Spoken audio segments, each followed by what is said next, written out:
Welcome to the video lecture. Myself, Dr. Rajat Kumar Kuju.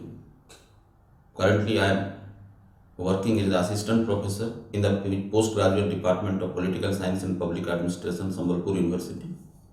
And today, we are going to discuss on a very topical problem that is faced by contemporary Indian society. The topic is extremist challenges in the tribal areas of India. As I start with the topic, let me tell you people that the contemporary Indian politics is marked by different forms of political violence and insurgencies like terrorism, communalism, ethnic conflict, left-wing extremism, right-wing extremism, etc. It is also a hard reality that the tribal heartland of India, comprising of several districts from the states of Chhattisgarh, Jharkhand, Odisha and West Bengal, are now seriously infested with the problems of left-wing extremism. Tribal areas of Madhya Pradesh, Andhra Pradesh, Telangana, Bihar and Maharashtra are also not free from the impact of Maoist extremism. Extremism has also been a serious problem in the northeastern states of India. However, this lecture is focused on the impact of left-wing extremism in the tribal areas of central India, which are covered under the 5th schedule of Indian Constitution. Deliberately, this lecture does not include the northeastern states because the problem and solutions of northeastern states, which are governed under the provision of 6th schedule of Indian Constitution, are different from that of 5th schedule. There are over 104 million tribal people, also known as scheduled tribes, in India according to the census of 2011. They constitute 8.5% of country's total population and are present in all the states except Punjab, Haryana, Delhi and the Union Territories of Pondicherry and Chandigarh, and are located mostly in the hilly and forest areas. The architects of the Constitution, being conscious of the distinct identity of the tribal communities and their habitat, provided various articles exclusively devoted to the cause of tribal people. The 73rd and 74th Amendments to the Constitution of India, followed by the provisions of Panchayats, Extension to Scheduled Areas Act, popularly known as PESA 1996, brought in a new model for self-governance in the 5th scheduled areas of the countries. Tribal Forest Rights Act 2006 is largely being seen as a landmark legislation to ensure the dignified life to the tribal communities of the country. In addition to the general poverty alleviation programs, a host of specific schemes have also been implemented to provide assistance to the tribal communities for improving their economic life. Still, the majority of scheduled tribes are forced to live in the conditions of abject poverty and deprivation. Apart from socio-economic deprivation, there has been a steady erosion of traditional tribal rights and their command over resources, which are seen as cause of growth of extremism in tribal areas of the country. The causes of growth of extremism in tribal areas are many. The most important among them are absence of self-governance, forest policy, excise policy, land-related issues, multifaceted forms of exploitation, cultural humiliation, and political marginalization. Land alienation, forced evictions from land, and displacement also added to the unrest.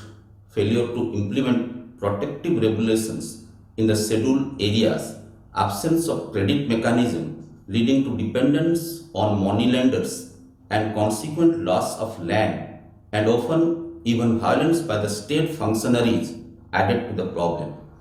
Some of the points mentioned above needs to be discussed at length, and in the process, let us first look at the problem of poverty. Scheduled tribes of India are India's poorest people, with 5 of 10 falling in the lowest wealth bracket according to the latest national data compiled by the National Family Health Survey 2015-16. There is considerable evidence to suggest that tribals continue to encounter more deeply embedded economic deprivation from any other social groups. The unrelenting impoverished conditions of tribals are attributed to different factors such as deprivation in terms of lack of access to productive income learning assets and non-utilization of available resources such as land and common property resources and lack of education and equal opportunities. It can be argued that tribals have been victims of social exclusion not simply because of the historical exclusion and marginalization and geographical isolation, but recent dispossession of the traditional habitation and rights to resources and erosion of their autonomy because of other development interventions. Consequently, their livelihood is adversely affected by the loss of access to resources. Although the development concept is often used to solve the poverty problem in the tribal areas, displacement due to development destroys the traditional livelihoods of the tribal people, resulting in a denial of their access to resources and making them more vulnerable to poverty.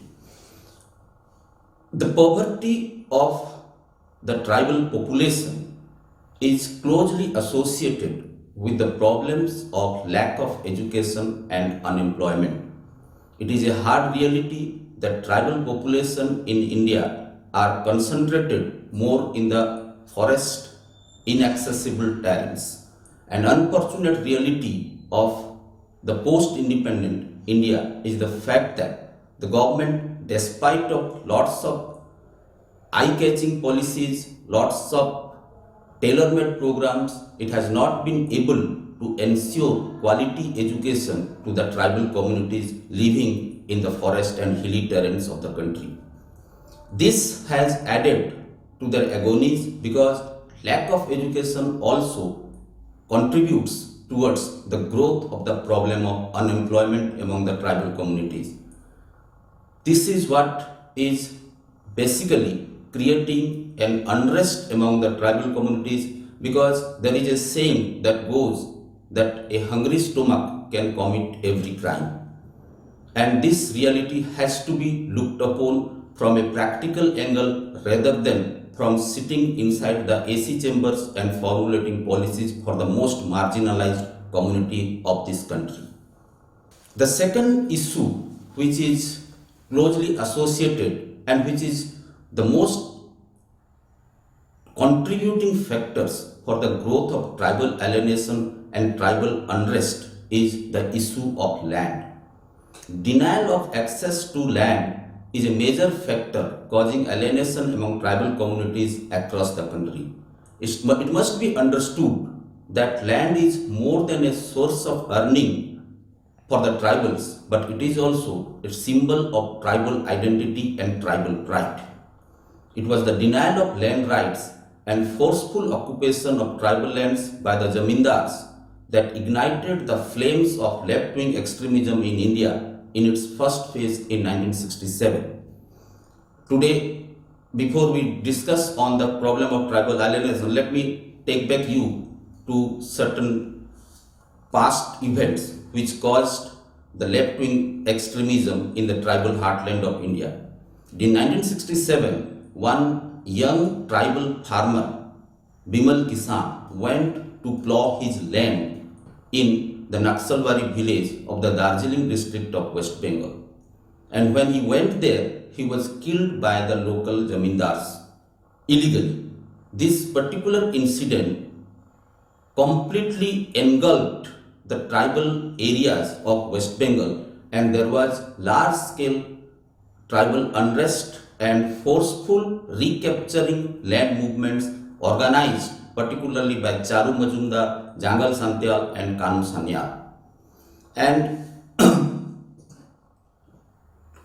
thousands of tribals and landless peasants were influenced by the slogans of land to tillers. And it must be remembered that tribals live with the nature, and despite of owning the land for generations, they don't have the legal documents of the land and the tribals are forced to get exploited by the landlords and big farmers. Friends, I must tell you people that the movement, the Naxalbari movement, which started in 1967, was basically revolved around the issue of land.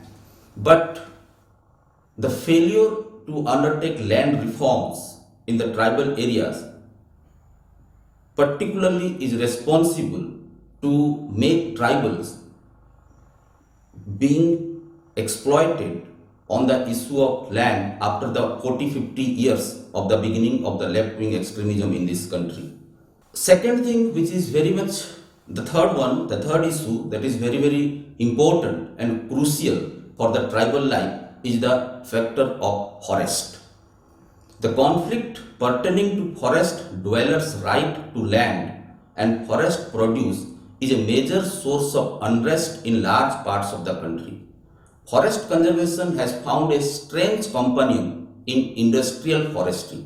While the rights of the forest dwellers, who are mostly tribals, are severely restricted in the name of forest conservation, the forests are increasingly shaped to suit the needs of the industry. This has resulted in the forest dwellers simultaneously losing access to land and to a variety of forest produce of day-to-day use and value. It was widely believed that the scheduled tribes and other traditional forest dwellers' recognition of Forest Rights Act 2006, which has come into force from 1st January 2008, will make a difference, but it is yet to yield the desired results. The forest is basically home to the tribal communities, and they have a natural right over minor forest products. Of course, the recent Tribal Forest Right Act protects the right of tribal communities over the minor forest products, but basically there also the spirit of implementation of the law has not been properly done.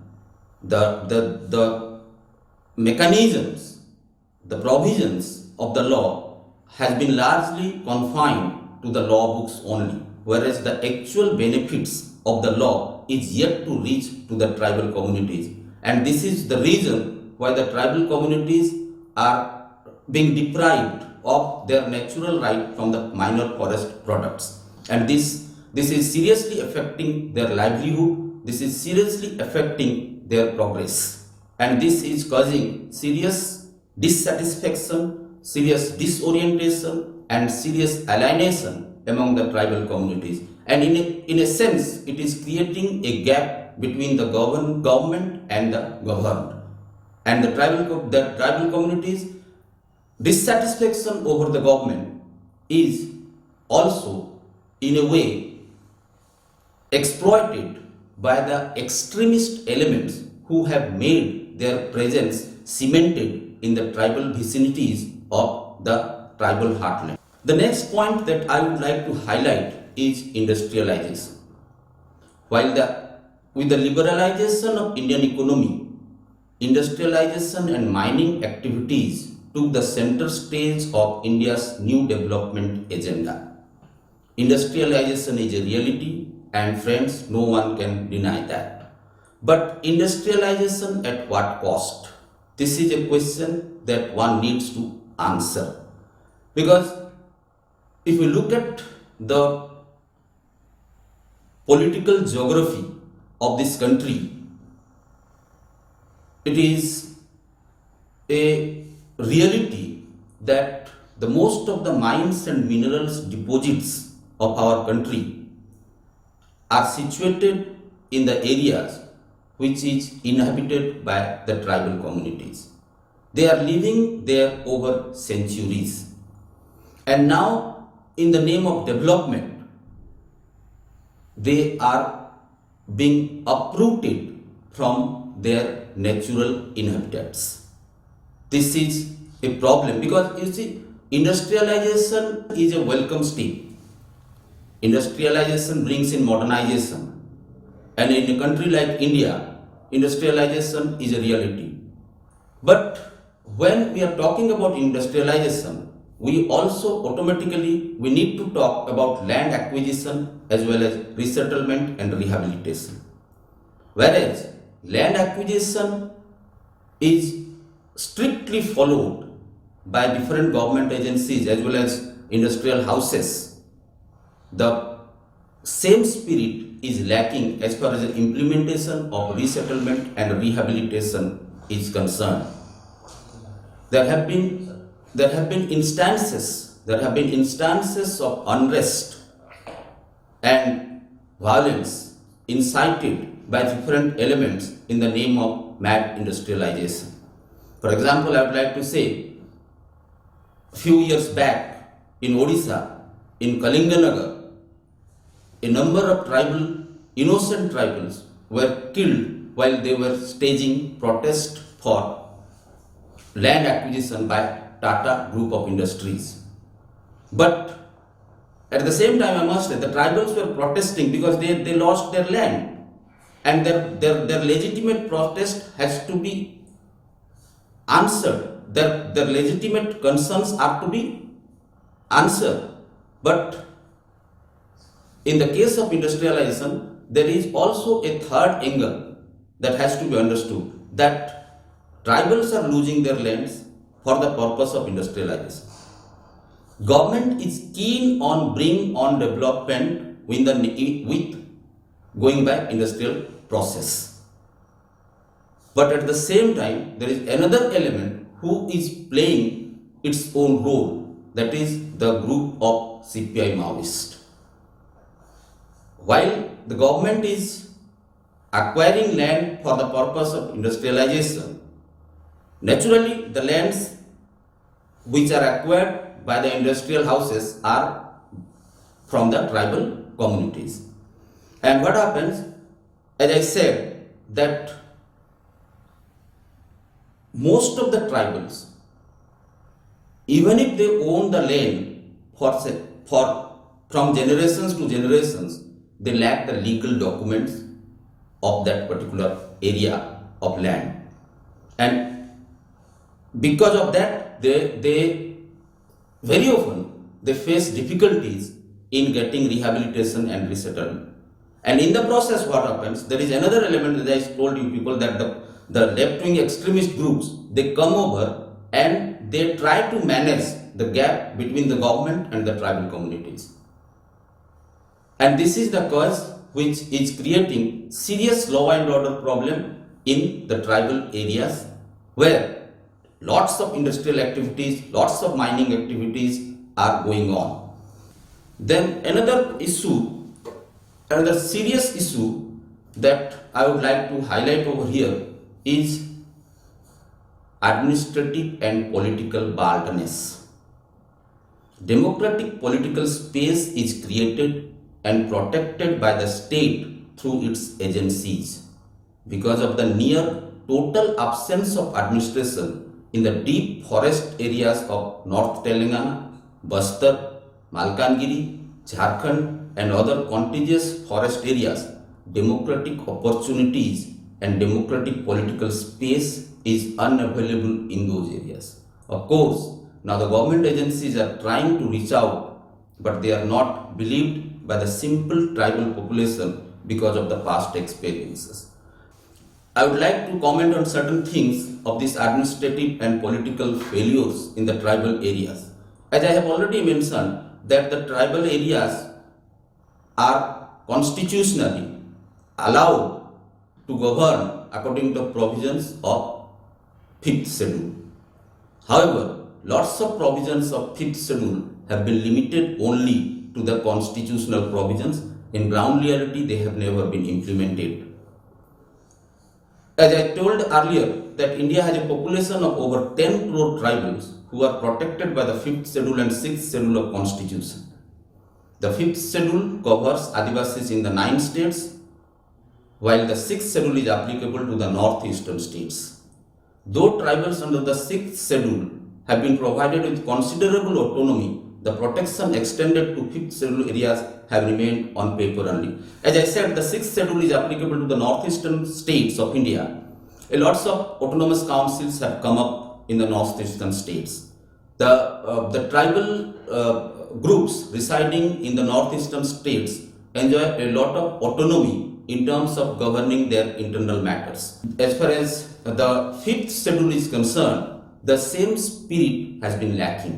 We can go for an instance that according to the provisions of fifth schedule, no development activity can be taken up in the fifth schedule areas without the approval of local tribal bodies. But in reality, these areas have witnessed rampant mining and industrial activities since independence in blatant violation of the laws. This has resulted in Adivasis in these areas being pushed to the corner of the society. Similarly, another law meant for the benefit of Adivasi, that is the PESA, encouraged local self-government in fifth schedule areas to ensure that they planned their own development, but this too has never been implemented properly. And these failures of implementing the constitutional provisions meant particularly for the development of tribals have caused serious unrest, serious dissatisfaction among the tribal population, and this is the reason which have also given a space to the extremist elements to operate in the tribal areas of this country. Now, before I go on telling anything, I would like to bring in another issue which is very closely associated with the growth of extremism in tribal areas. That is about the extremist elements. Friends, here I would like to tell that not all Adivasis are extremists, nor all extremists are Adivasis. Adivasis have a legitimate grievance over the effect of governance over their life. If we look back the history of post-independent India, we will find that benefits of good governance, benefits of development have not reached to the tribal communities as it was expected to reach them. And very often we come across a slogan by various governments that tribals need to be brought into the main forces. Now, what is this mainstream? What is this mainstream that government agencies are talking about? You see, what tribals have their own way of life. They have their own social, cultural system. And in the name of bringing them to the mainstream, one cannot kill the mainstream which is inherent to them. It is as bad as cultural invasion. And last few decades, we have seen that the political development of the tribal communities have almost become zero. Yes, one can claim that the tribal population have been given with the benefits of reservation in the parliament and the legislative assemblies or legislative councils. But despite of the reservation, the political development has not been able to empower the tribal communities. This is one hard reality. And because of this problem, because of this political underdevelopment, economic underdevelopment, social degradation, the tribal communities somehow developed a feeling of alienation with the government. And this feeling of alienation that exists within the tribal communities are very well manipulated by the extremist elements who operate in the tribal areas. Let me bring in here, because we are talking about the problem of extremism in the tribal heartland of mostly of eastern India. Here, the left-wing extremist group of Communist Party of India Maoist, CPI Maoist, has a strong base. And the reason is they have managed to exploit the tribal sentiments. They have managed to exploit the tribal dissatisfaction over the government. And they have shown a dream to the simple tribal community that, look, you sacrificed so many things for the independence of the country. Look, you sacrificed all your land for the industrial growth of this country. But what have you got in return? It is also undeniable that there exists a gap between the government and the tribal communities. And the left-wing extremist groups are trying it very hard to bridge that gap, because this gap cannot remain forever. The gap between the government and the governed needs to be filled up. And they are the group who, in the name of tribal development, in the name of tribal empowerment, they are creating all sorts of problems in the tribal areas. As I said, that not all tribals are Naxalites, or not all tribals are extremists. No tribal, very few tribals even know the name of Mao Zedong, Che Guevara. But to branding them Naxalites is also something wrong. They are fighting for their cause. They are fighting for their development. They are fighting for their rights, which is not unconstitutional. What is unconstitutional? Unconstitutional is the operation of extremist elements in the tribal areas. Because the extremist elements, in the name of tribal development, are causing serious roadblocks in the process of tribal development, which is again adding into tribal alienation.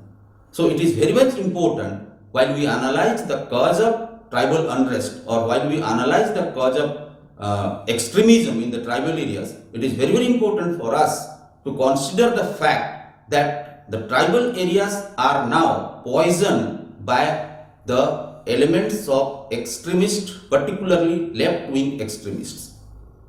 And this presence of left-wing extremism is not only a factor, because what is more important for us to understand from a governance point of view is the fact that there is a vicious nexus that exists between the left-wing extremist groups and contractors and the political leadership of the region, which is actually enfueling the extremist movements in the tribal areas. As we understand that growth of extremism is a matter of concern, is a matter of serious concern in tribal areas, because we cannot, as a civilized country, we cannot allow lawlessness to paralyze one of the most vulnerable communities of the country, that is the tribal communities. Government, civil societies all have a role to play to counter extremism, counter the growth of extremism in the tribal areas of this country. Now, as I said, constitutional provisions are there, tailor-made legislations are there. Still, extremism is a growing factor in the tribal areas of the country. Now, a question needs to be answered: what can be done? This is a question which is need of the hour. In that context, I would like all of us to ponder upon certain factors, certain things which would probably provide a lasting solution to the problem of extremism in the tribal dominated areas of the country. First, I would like to say that prevention is better than cure. If we want to end the problem of extremism in the tribal areas, security related measures are not just sufficient, because as we understand that the problem of extremism in tribal areas, mostly the development factors have also contributed towards the growth of extremism in the tribal areas. So, in that context, as I said, that tailor-made policies are there, tailor-made programs are there, as well as constitutional provisions are there. What is necessary is proper implementation and proper monitoring of such programs, and time-bound time-bound solutions, time-bound implementation is what is needed. You see, this National Rural Job Guarantee Program. This is a very, very marvelous program. But in many places, in many tribal dominated areas, because of taking advantage of their ignorance, taking advantage of their illiteracy, in the name of this program, in the name of this project, lots of money has been looted, and this again contributes towards tribal underdevelopment as well as towards tribal alienation. So this type of issues needs to be addressed. And regarding, I must say that as we talk of extremism in the tribal dominated areas, we also cannot ignore the security related issues, because extremism is closely associated with security also, security measures also. Security measures needs to be implemented properly. In that context, I would like to say that 3 words hold the key to free the tribal areas from the impact of extremist elements: clear, hold, and develop. The government needs to clear the extremist elements from the tribal areas, because those extremist elements, they are not only a problem for the tribal development, but they are also a problem for the national security. And the country cannot risk the most vulnerable community, that is the tribal community, to get damaged by the attacks of the extremist elements. Because what happens, in many cases it has been seen that while the security forces go on doing their work, they are actually adversely also treated by the security forces. One may say that it is very difficult to identify who is an extremist element and who is a non-extremist element. But it is a problem to be looked upon by the security forces. They cannot arrest innocent tribals and put them behind the bars. So what is important is clearing the tribal areas from the presence of extremist elements is the first step to deal with extremism in tribal areas. Secondly, once you clear the area, you need to hold it. The government needs to hold it. And how it will hold it?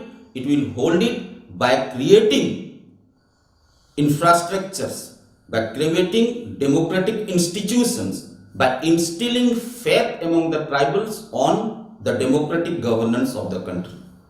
And third, once you take control of the area, you need to develop that area. Because if you develop that area, the age-old alienation that existed among the minds of the tribal community will automatically vanish, and they will contribute towards the national development of this country. Secondly, I would like to say, in order to deal with the problem of extremism in tribal areas, proper implementation of PESA Act is very, very important. Because PESA Act only will allow the tribal areas to have a self-rule type of thing. It will give them an autonomy which will allow them to develop that particular area as per the need that is required by the people and the area. Thirdly, proper implementation of Tribal Forest Rights Act is also very, very important. Everybody will agree that Tribal Forest Rights Act is designed to give proper justice to the tribal communities in terms of their land holdings, in terms of their livelihood, in terms of their access to the minor forest products. But it has not, till date, it is very, very unfortunate that we have not been able to implement that properly. In other words, the benefits of these laws are yet to reach to the tribal communities, which is much, much needed than before. Land reforms, as I said you people, that land remains a crucial issue as far as tribal empowerment, as far as tribal life is concerned. So land reforms is a must. Government and land being a state subject, the state governments must ensure proper land reforms be implemented, executed, so that tribal people will get their ownership legally documented over their land. Protection of tribal culture and identity is vital to check the infiltration of extremist elements in the tribal minds and tribal souls. Then, as I said, you people, that lot of developmental activities in terms of industrialization and mining are taking place in tribal areas. But past experience shows that tribal have remained as the victim of this process of maldevelopment. It is very, very important that the ongoing process of industrialization, the ongoing process of development must make tribals not just a party to the development process, but tribal need to become or need to be made the partners of the development. Participatory development is very, very essential in order to check the exploitation of tribals. Because you see, you take the land of the tribals in the name of industrialization, and what tribal is in need of. Tribal is not in need of a few thousand of rupees, but the tribal is in need of. Tribal needs a share in the process of development, because he has lost his everything once he gave his land to you. So this sentiment needs to be respected, and tribals must be made the partners in the process of development. Lastly, I would like to say that it is the responsibility of everyone concerned, including the government agencies as well as the civil society, to break the vicious nexus of corruption, vicious nexus of left-wing extremist elements, contractors and petty politicians, to be broken up so that the tribal community is saved from the agonies of extremism, because by birth, by nature, tribals are no lawbreakers.